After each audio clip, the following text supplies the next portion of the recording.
Norarahan'ny fanjakana izay mijoro amin'izao fotoana izao ny fikasana saika ho tanterahan'ny mpandala ny fomban-drazana malagasy mivondrona amin'ny vovonan'ny mpamerika azy teto Madagasikara raha naniry ny anatanterahana famerenakasina indray ny rovan'ny Manjakamiadana ankehitriny izay tsapa fa very asina tokoa. Tsy fantatra mazava ny tena antony io fanakanana io raha ny nambaran'reto farany. Mahatsapa tena manana didy amin'izany famerenakasina ny rova izany anefa izy ireo ka nijoro tetsy amin'ny ivon-toeran'ny kolontsaina malagasy androany nanao dindinika afaka kevitra niaraka tamin'ireo mpandala sy mpitahiry fomban-drazana rehetra.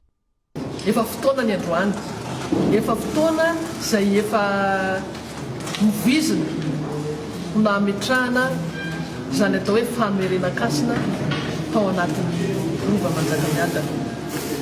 Nefa noho ny antony izay misy koa ny fanjakana izay mamea antsika tsy nahazo alalana izahay nihiditra hanao an'izany famerenakasina izany.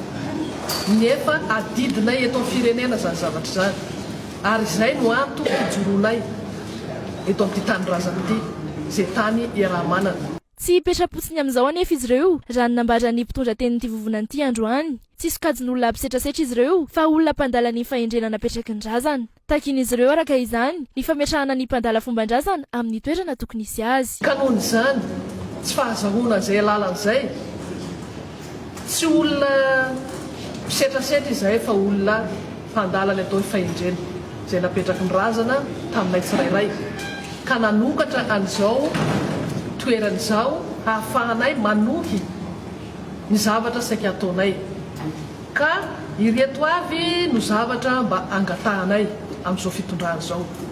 Voalohany indrindra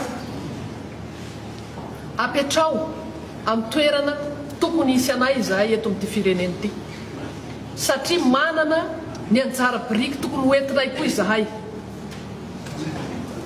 manana ny asinay izahay izay nilovainay tamin'ny razanay afaka hoentinay anatsarana any Malagasy tsara anay Madagasikara zany.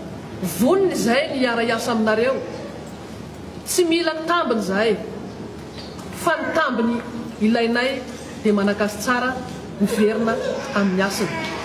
Mangataka rafitra amin'ny fitondrana mijoro amin'izao fotoana izao izy ireo araka izany mba ahafahana miteny sy maneho hevitra. Tsy afa-po sady tsy mankasitraka ny rafitra hijoroan'ny Ormada na ofisin'ny rovan'ny Madagasikara amin'izao fotoana izao ihany koa ny mpandala ny fomban-drazana ka mangataka ny hanovana izany rafitra izany. Tsy mahafehy sady tsy mahasolo tena azy ireo ny olona ao anatin'io izy ireo. Fanontaniana moa no napetraky ny vovonana mpamerikasina raha misy ifandraisany amin'ny olona ao anatin'ny Ormada ny fanakanana azy ireo anao ny famerenakasina. Firenena laika antsika zay ngamba ny zava-misy nefany raha ny zava-misy matoa zahay sakana tsy anatanteraka ny adidy sy andraikitray eto amin'ity firenena ity ataontsika faingo miantony izay aleo nanakana no amaly azy ka mangataka izay rafitra ao amin'ny fitondrana io mba hahafahanay miteny. Mangataka koa zahay ny hanovana ny rafitra ny Ormada